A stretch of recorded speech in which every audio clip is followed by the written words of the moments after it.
Hi, Eddie. Looks like Joe Linton's travelled. Could you just give us an injury update on some of your players ahead of tomorrow? Yeah, Joe Linton's back in the squad, so that's a great boost for us. Such an important player, such a big presence within our squad, such a real leader. So he trained yesterday and trained well and felt really good. So delighted with his return.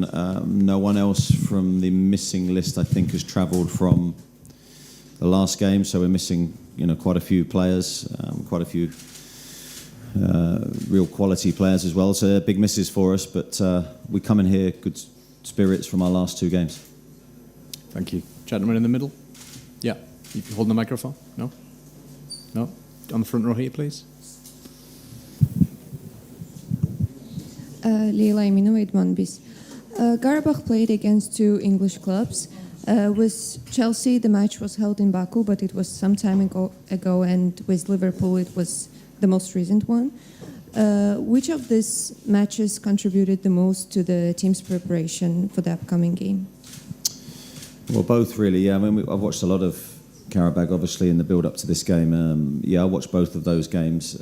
Thought it was interesting because I actually thought the Liverpool game scoreline is not reflective of the game at all. Thought Karabakh made a really good, bright start to that game. Had a number of chances, looked really threatening with the ball. You could show their high technical level. They've got some dangerous players. I think you can look at the scoreline and make one assumption, and then look at the game and get another different impression totally. The Chelsea game, I thought, was a really hard-fought game between 2 good teams, but it was a really good one for us to watch, to see the level of team we're going to be up against, and I'll certainly be getting across to the players in the next 2 days that there's no complacency. We know this is going to be a tough test for us. We'll go to John Murray, please. Hi, Eddie. Hi. Could you just say a few words about the significance of this match for Newcastle United to be playing in a knockout tie in the latter stages of the Champions League?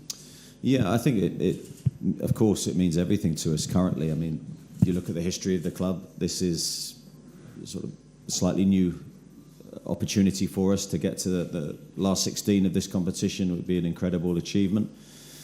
And we're trying to embrace it in that way. We're trying to look at the excitement and the possibility rather than feel too much of the burden of the pressure of the occasion. I think we want to turn these moments and these games into history opportunities, into moments that the people talk about for a long, long time. I think there's a real excitement with this game and the travel and the number of supporters we're bringing. So I think it's all set to be a great occasion. And then, of course, we have to do our bit. We have to bring our A game. We have to approach the game in the right way in terms of our attitude. I know we will. And then we need to deliver like we have in our last 2 away games. Thank you. Jordan Cronin. Just on the injury news, Emil Kraft's been replaced in the squad by John Ruddy. Is that a hint that Emil might be missing the rest of the season or close to the rest of the season? Yeah, Emil's had an operation on his knee. So, yeah, I think in all likelihood it looks like his season is over, which is a real blow for us. He sort of first suffered the problem on international duty. We hoped that he could come back and be okay, but it was clear in training recently that he wasn't going to get to the level needed, and there needed to be a surgical intervention. In factoring in the travel, do you have to pick a team tomorrow with Manchester City in mind on Saturday? No, I don't think so. I think we need to pick a team with this game in mind, and we'll worry about the Manchester City game after this game. I think that would be foolish to juggle too much. I think we've got our eyes very firmly on what we need to do. We need to try and perform well, and we need to try and be at our best. I think Manchester City in itself is such a difficult game, but that can wait till Thursday morning. Thank you. Go to the gentleman in the white, and then to Lee Ryder, please. Yeah. Orhan Melikzadeh Sport. Orhan Melikzadeh. I have 2 questions. Newcastle will play against tough teams next weeks. So Newcastle will play against tough teams. And you have some losses in your team. So do you think you will be careful tomorrow, or will you give chances to substitutes? Or the next question is that Karabakh's style, playing style, is it similar to Premier League clubs, or Karabakh's completely different club for you? Yeah, in answer to the first part of that question, we will play our strongest team in the sense that we will try and win the game. So there'll be no thinking of the schedule ahead. I think this game in itself, in isolation, is hugely important. Karabakh style, I really like and really respect. I love the way they play with 4 fluid attackers. They're very aggressive. They attack, they want to score. Trying to compare them to a Premier League team, I think is quite difficult because I think they're quite unique. But I think they could grace the Premier League. I think they're that strong. Thank you. Lee Ryder? Eddie, how's Lewis Miley doing? Yeah, Louis doing all right. He's made good progress in the last few days. We're quite happy with his progress. He's had a number of scans on his. It came from a knock, which seems quite strange, but just a really bad dead leg gave some muscle disruption. So as soon as that muscle is healed, which we think it is now, we can push him on quite quickly. And Bruno is going to spend some time in Brazil. Is it for a month, I think? We read this morning from South America. So how important is it for him to come back fully recharged for that last leg of the season?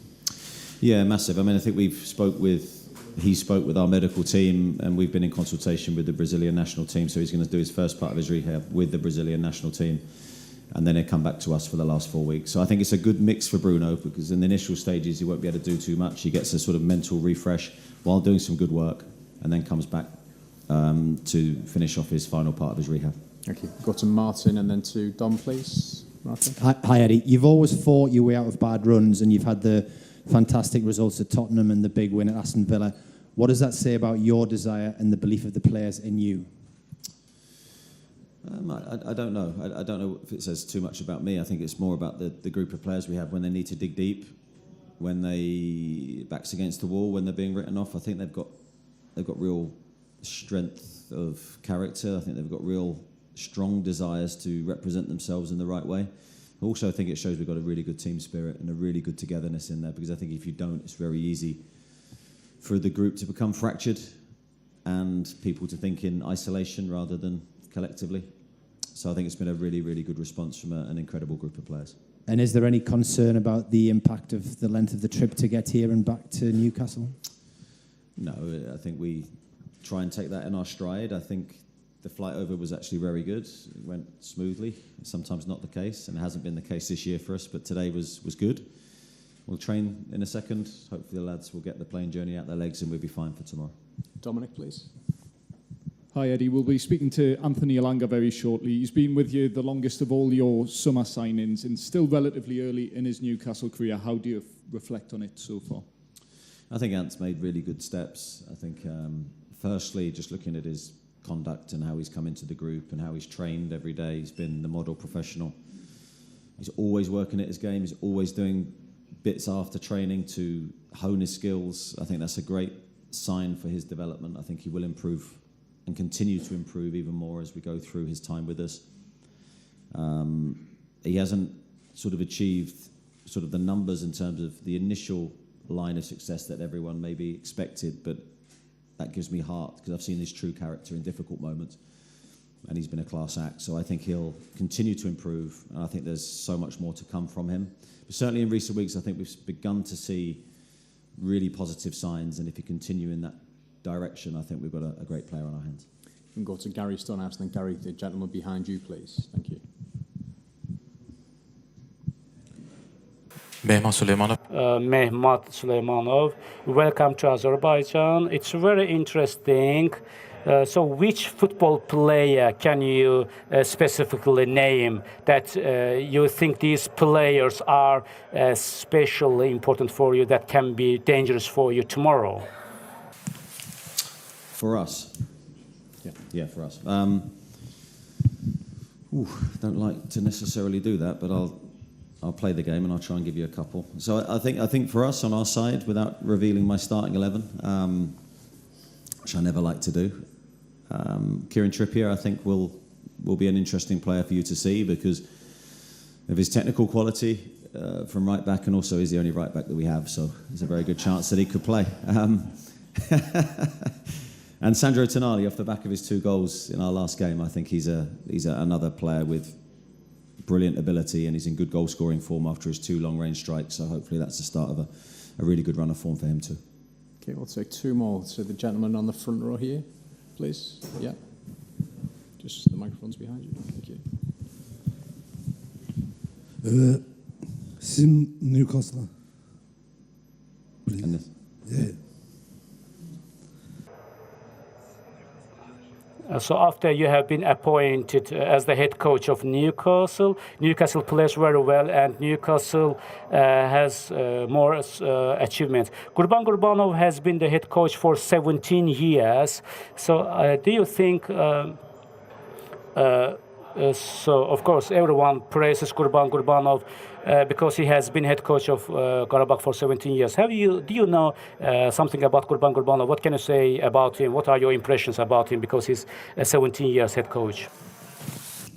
Yeah, it's a good question. I mean, I didn't know too much before playing this game and doing my research into this game, but any manager that's had that length of time at one club deserves huge respect, because it is very, very difficult to continually motivate your team, to find a way to communicate and inspire your team.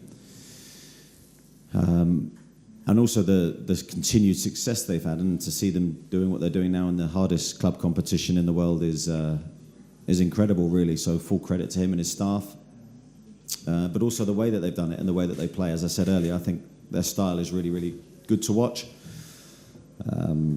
Almost playing with a traditional 9 and 10, which is very difficult to play against. I think both players have excelled in those positions for them. So, yeah, full credit to the manager, and 17 years and still going strong is a real mark of respect.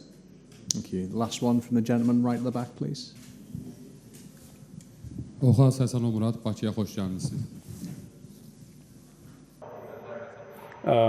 Murat from Okaz.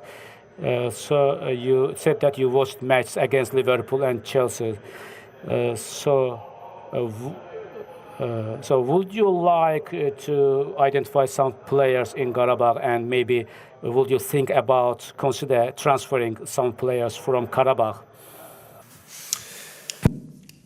Yeah, we always have an open eye for player recruitment, but I wouldn't be disrespectful enough to say that there's any players that we're going to necessarily chase at this moment in time. But I really like their attacking 4 players. I think they've done really, really well. I think at Liverpool, the player that played in the 10 position, I won't pronounce his name, but was outstanding. And the goal scorer, the number 9, has led the line really well and scored a number of really, really good goals this year, and a constant threat with his pace in behind. So there's a number of other players that I think have been really strong. I really like the left-sided centre-back as well. I think he's had a really good season. So, yeah, some very strong players that we're going to have to play well against tomorrow. Okay, thank you very much.